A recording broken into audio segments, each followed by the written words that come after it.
Ressarcimento de aposentados do INSS começa a ser pago em julho. E você vai ver ainda. Corpo de brasileira que caiu em vulcão na Indonésia é resgatado e reconhecido.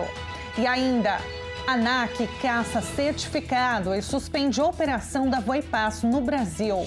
Essas e outras notícias você confere agora no Redação Hit. 14 graus agora na capital paulista. Bom dia para você que decidiu ficar bem informado nesta manhã gelada de quarta-feira. Agora são 11 horas e 30 minutos. Seja muito bem-vindo ao Redação Hit, edição manhã. Nós chegamos ao vivo com as principais notícias. E olha, infelizmente, o corpo da brasileira Juliana Marins foi resgatado nesta manhã na cratera do Monte Rinjani, na Indonésia. As equipes de socorro trabalharam cerca de 15 horas na operação. O corpo foi levado a um hospital em Sembalun, cidade mais próxima ao Monte Rinjani. A Embaixada do Brasil em Jacarta informou que o pai da vítima, Manuel Marins Filho, já foi fazer o reconhecimento. E ela tinha 26 anos, gente, muito jovem. Foi encontrada morta na Indonésia após cair em um terreno íngreme durante uma trilha no Monte Rinjani, que fica na ilha de Lombok. A brasileira participava de um passeio de 3 dias. E olha só, de 2021 até maio deste ano, ao menos 5 pessoas morreram na região. A brasileira foi a 6ª vítima, com mais de 3.700 metros de altitude, é o 2º maior vulcão da Indonésia e famoso pelas trilhas íngremes, com trechos estreitos junto a penhascos e áreas de solo arenoso que aumentam o risco de deslizamentos e quedas inesperadas. Mas apesar de tudo isso, será que não poderia ter sido diferente o desfecho dessa história? Será que ela não poderia ter sido resgatada com vida? Por que demorou tanto as operações? Por que as operações demoraram a começar? Sobre isso, vamos falar agora com um especialista, o geólogo do Instituto de Pesquisas Tecnológicas, Marcelo Gramani. Marcelo, bom dia para você. Muito obrigada por aceitar o nosso convite. Bom dia, Tabata, e a todos que nos acompanham. Eu que agradeço o convite e queria deixar registrado meus sentimentos aos familiares, aos colegas da Juliana. Com certeza. É uma notícia triste, né? Com certeza. Todos nós, né? O Brasil inteiro acompanhava todas as notícias, todo mundo esperando que ela fosse resgatada com vida, né? Foram dias, se para nós, à distância, acompanhando tudo isso, já foi aquele sentimento, né, de angústia, imagina para ela, claro, para a família, acompanhando tudo aquilo. Agora, Marcelo, na sua experiência, né, a situação não poderia ter sido diferente, porque assim, um drone chegou a registrar a jovem com vida. Brasileiros acompanharam, né, as tentativas frustradas de resgate. E aí, quando as equipes conseguiram chegar até o local, que ok, é de difícil acesso, claro, só que a Juliana ela não tinha resistido. Pela sua experiência, é o terreno íngreme, a altitude, o mau tempo impediram o sucesso das operações? Então, eu acho que você descreveu bem a situação, né, e o cenário, inclusive, né? Apesar da dificuldade, tanto do terreno quanto do clima, né, ainda a gente acredita que era possível ter um tempo de resposta muito mais rápido. E a gente, sim, vê essa questão da precariedade, até mesmo falha, não só no atendimento de emergência. Isso ficou muito claro. Ficou claro para todos que a emergência não aconteceu e eles não estavam preparados para esse tipo de situação. Apesar desse histórico que você comentou também, né? Não é a primeira vez que a gente tem uma vítima nessa localidade, são muitos, inclusive, e aí a gente vê que não só a emergência falou, mas como também toda a preparação, toda a prevenção naquela localidade. Sabendo que é um terreno, uma encosta de um vulcão, que é muito inclinada, esse material arenoso, cheio de pedrinhas arredondadas, às vezes tem lugar que é ardiloso, inclusive, né? Escorrega. É de conhecimento já geral, de uma área que é frequentemente visitada, né? Então, a expectativa é que sim, a gente tivesse algo ligado à prevenção, e aí eu destaco a questão da capacitação, por exemplo, de guias e monitores, e até de equipamentos, né? Isso tudo preventivo, para poder melhor atender uma situação de emergência, né? O tempo-resposta foi muito ruim. Tempo, né, de resposta, porque amigos, pessoas que estavam ali participando com ela junto dessa trilha, disseram que pediram socorro no mesmo dia, poucas horas, né, depois que perceberam que ela já tinha caído, onde ali o trecho que ela estava. E aí demorou Então, né, muito. Tala, você vê que Pode falar. é o erro que cometeram, né, de deixar a pessoa praticamente abandonada. A Juliana, ela foi deixada no local e é um conceito básico, né? Você não deixa ninguém para trás. Não deixa ninguém sozinho, seja numa trilha de fácil, de difícil acesso ou não. Então, é uma regra básica, né, desse tipo de turismo, inclusive.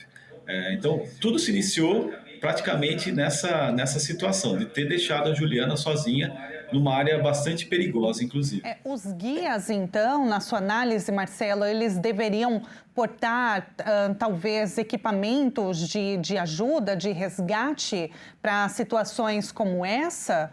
Porque, de fato, eles não estavam preparados, né?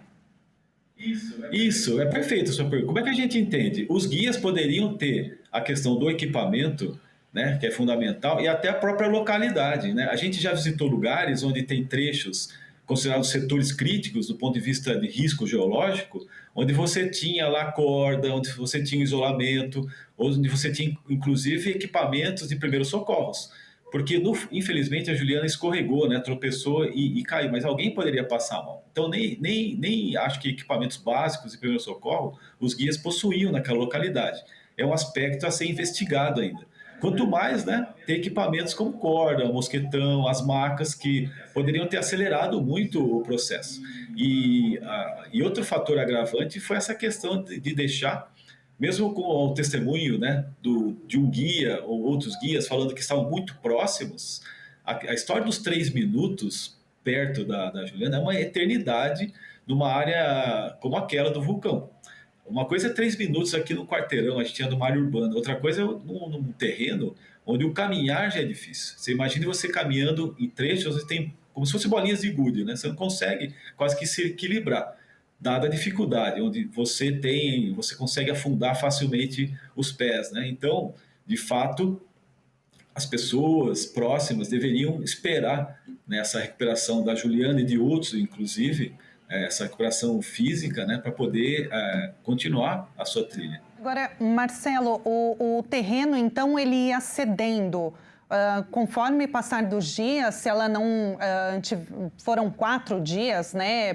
Poderia ter sido mais e, de fato, como você disse, foi uma eternidade, né? 3 minutos ali de distância foi uma eternidade, quanto mais 4 dias. Agora, o terreno, ele cedia, então? Ela estava ficando cada vez mais longe ali, essa região? Um terreno assim ligado à encosta de um vulcão ativo, ele tem essa característica bem particular, né? O material é muito solto. Foi recentemente lançado, então você tem cinza, você tem pequenos blocos de rocha, inclusive arredondados, né? Então a parte superficial desse terreno, ele é muito solto, muito livre. E combinado com a questão da inclinação, isso facilita ainda mais um objeto, uma pessoa, até mesmo blocos de rocha, a deslizarem pela encosta. A gente não sabe direito se esse deslocamento da Juliana foi devido a uma coisa natural ou se ela tentou realmente buscar um terreno mais seguro, mais rígido, para poder esperar essa ajuda, né? Então, a gente ainda está acompanhando, está avaliando as imagens para entender melhor, mas sim, isso de fato aconteceu, né? E aconteceu também porque houve essa demora. Então, quanto mais o tempo ia passando, mais a possibilidade, de fato aconteceu, da Juliana se deslocar mais distante ali da crista desse vulcão, né? Marcelo, olha, muito obrigada. Infelizmente, a gente recebe você para analisar, né, essa triste notícia. A gente se solidariza, né, todos nossos pêsames a toda a família, amigos da Juliana, claro. Muito obrigada, Marcelo. Foi um prazer te receber aqui, apesar da notícia, mas eu espero falar contigo em breve para a gente tratar, né, desses assuntos, os riscos também. É sempre importante a análise e a visão de um especialista. Muito obrigada. Eu que agradeço e eu tinha uma expectativa muito grande, né, por acompanhar esse caso, né, de estar aqui comemorando o sucesso do resgate da Juliana. Mas, infelizmente, praticamente tudo, a gestão foi muito mal feita, né? E que isso seja um aprendizado, que a gente investigue, faça a cronologia do acidente e aprenda, de fato, a melhorar as condições de segurança em áreas turísticas. Com certeza, né? Muito obrigada, Marcelo. Um ótimo dia para você. Nós acabamos de ouvir o geólogo do Instituto de Pesquisas Tecnológicas, Marcelo Gramani. E olha, aqui na cidade de São Paulo, comentei agora há pouco, os termômetros bem abaixo, né? 14 graus neste momento, é a manhã mais gelada em 9 anos. E a madrugada também foi a mais fria do ano. Nas estações meteorológicas da prefeitura, os termômetros registraram a média de 6 graus. E se estava frio, imagine enfrentar menos 0,3 graus. Essa foi a temperatura na estação de Parelheiros, no extremo sul da capital. 0,3 graus negativos. E nós fomos às ruas para saber como que as pessoas se prepararam para enfrentar esse dia gelado. Vamos acompanhar. E como você se preparou para se agasalhar nesse frio? Muita roupa, bastante roupa, né? Um cafezinho quente de manhã e bastante. Não tem muito o que se preparar, tem que estar bem agasalhado, né? Porque frio, a gente às vezes está em casa, você pensa que não está tão frio, aí quando você sai sem estar muito preparado, se arrepende. A gente se prepara antes do inverno, organiza tudo, lava tudo e deixa tudo pronto. É difícil, né? Tem que ter aí todo um preparo, 2 blusas, 2 calças, enfim, as crianças, a gente agasalhar ainda mais. E olha, para quem pode se aquecer, tem casa, um chuveiro quentinho, roupas de frio. Agora imagina para quem mora nas ruas. Sobre esse assunto, nós vamos falar agora ao vivo com o porta-voz da Defesa Civil do Estado de São Paulo, Tenente Maxwell Souza. Tenente, bom dia para você. Muito obrigada por aceitar o nosso convite, pela disponibilidade de sempre. Tenente, você está conectado? Eu vou pedir para a nossa diretora agora sim colocar você na tela. Muito obrigada, Tenente. Bom dia. Olá, bom dia a você, bom dia a todos os que nos acompanham. Prazer falar com os amigos da HIT. Olha, nós registramos a manhã mais fria, você acabou de falar, né? São Paulo teve a manhã mais fria do ano até agora, as temperaturas na faixa dos 6 graus, isso as medições oficiais, mas nós temos outras estações meteorológicas espalhadas pela capital e região metropolitana, e no extremo sul tivemos temperaturas negativas, por isso que a gente registrou temperaturas, Nós estamos com um problema na conexão com o Tenente Maxwell da Defesa Civil do Estado de São Paulo. A gente vai tentar reconectar agora sim, Tenente. Conseguimos retomar a conexão. Pode continuar, Tenente, por favor. Vamos. Nós registramos, né, como eu dizia, nós registramos a temperatura mais fria do ano até agora. Alguns locais com temperaturas abaixo de zero, como, por exemplo, a região de Parelheiros, né, a região sul da cidade de São Paulo, com temperaturas de 0,4 graus negativo. E em todo o estado, temperaturas muito baixas. Corumbataí, menos 2,4. A região de Campos do Jordão, também temperaturas negativas. E, claro, com todo esse frio, nós tivemos que abrir o acolhimento, nosso abrigo solidário na estação Pedro II do metrô. Nós tivemos um recorde de 165 pessoas atendidas. 162 pessoas atendidas nesta noite, inclusive 2 cachorrinhos também ficaram conosco lá esta noite. Por lá eles recebem ração, recebem água e as pessoas ao chegarem recebem um jantar servido pelo Bom Prato e de manhã, quando saem, vão tomar um café no restaurante do Bom Prato. Nós temos capacidade para atender 100 pessoas, mas a noite foi tão fria, mas tão fria, que muitas pessoas procuraram o nosso acolhimento e a gente aumentou a capacidade ali para deixar todo mundo para dentro, né? Não tinha condição nenhuma de deixar ninguém para fora, então nesta noite ninguém ficou para fora do abrigo solidário do governo de São Paulo. Bom, Tenente, porque é a preocupação realmente, né? Muitas pessoas gostam de frio, de fato é gostoso para muitas pessoas curtir permitirem, né, ficar em casa, debaixo da coberta, mas para outros é um sofrimento sem fim e essas pessoas, elas precisam, de fato, né, desse acolhimento, desse atendimento que só o Estado é capaz de oferecer. Agora, Tenente, qual a expectativa para os próximos dias? O abrigo, ele deve se manter até hoje, né, nessa madrugada, nessa noite. Ele vai ser encerrado, as atividades serão encerradas, mas devem voltar se houverem novas frentes frias?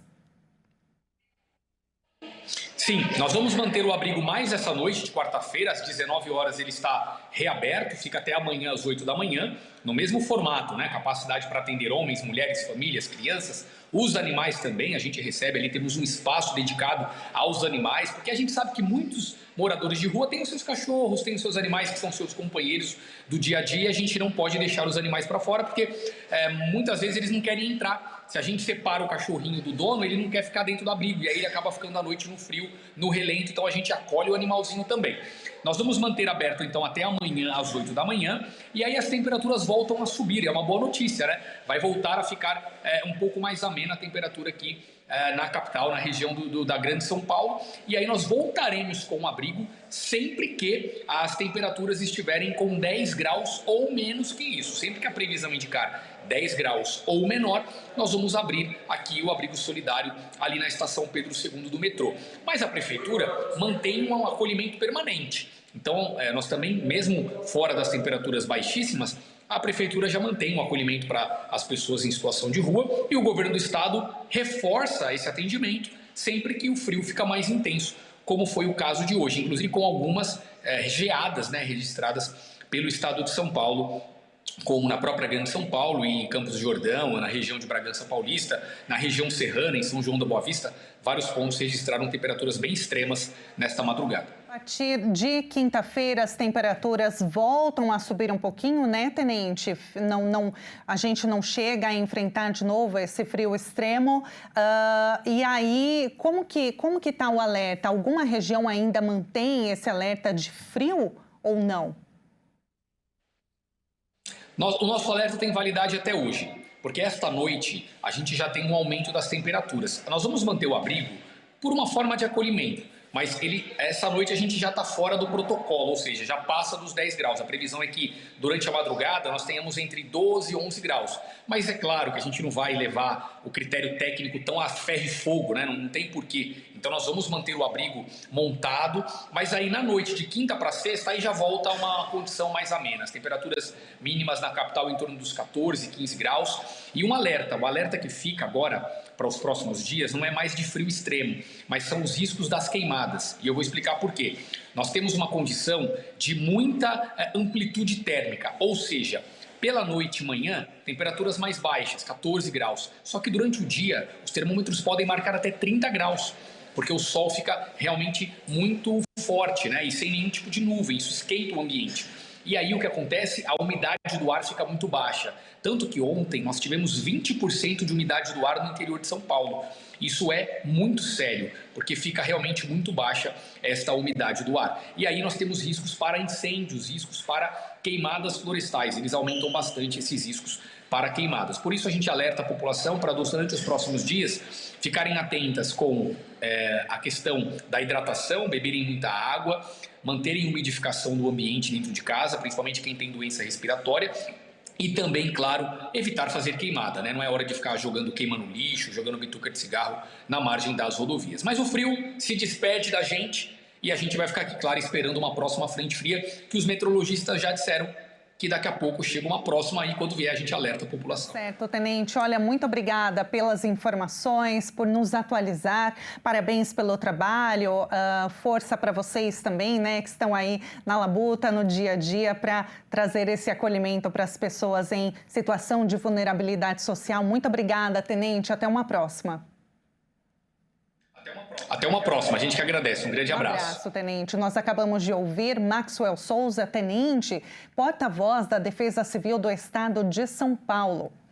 E a seguir, a fraude do INSS já tem data para ressarcimento das vítimas desse golpe, viu? Desses descontos indevidos. E agora na sua tela, a vista do município de Carlos Barbosa, no Rio Grande do Sul, 8 graus neste momento. Olha que câmera linda! Nós voltamos já.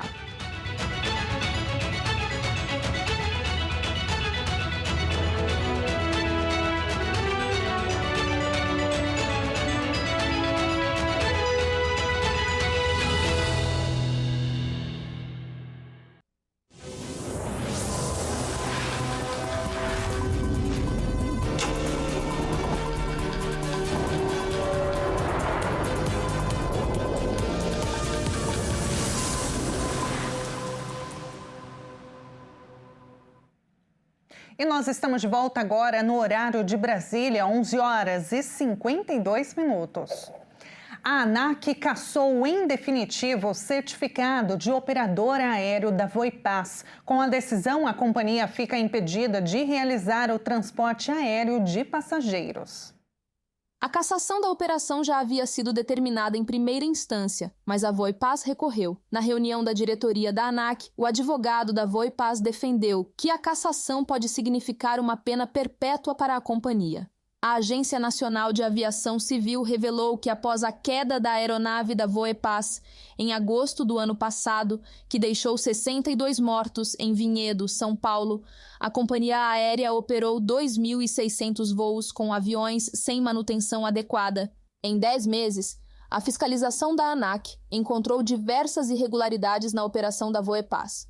A empresa deixou de cumprir inspeções obrigatórias, que são manutenções que, se não executadas adequadamente, podem resultar em uma falha, mau funcionamento ou defeito, ameaçando a operação segura do avião. Ao todo, foram 20 inspeções em 7 aeronaves que a empresa deixou de realizar. Com isso, 2.687 voos foram feitos em condições irregulares. Por conta disso, a ANAC decidiu pela cassação, em definitivo, do certificado de operador aéreo da Voepaz. Agora, a companhia aérea não pode mais operar voos. As famílias das vítimas da tragédia da Voepaz falam em alívio e indignação. Após cassação pela ANAC, já que vidas foram perdidas por ser uma atitude tardia. A Voepaz operava com 146 voos mensais, com uma média de 15 mil passageiros.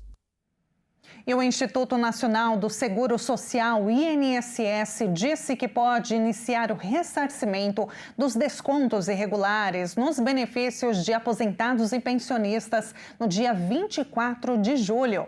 O pagamento dos valores descontados irregularmente dos salários deve ter correção monetária e vai ser feito até o fim do ano em parcela única. Todos os 9 milhões de segurados que tiveram algum tipo de desconto foram chamados para se manifestarem. A projeção da Polícia Federal é de cerca de 4 milhões de segurados atingidos pelas fraudes. Os pagamentos devem ser feitos a cada 15 dias. E agora a gente encerra esta edição com imagens do alto do nosso prédio na Hit TV, na capital paulista. Céu bem azul, nem parece que está bem frio, em 15 graus neste momento. Muito obrigada pela sua companhia. Se aqueça. Uma excelente quarta-feira para você. Até amanhã.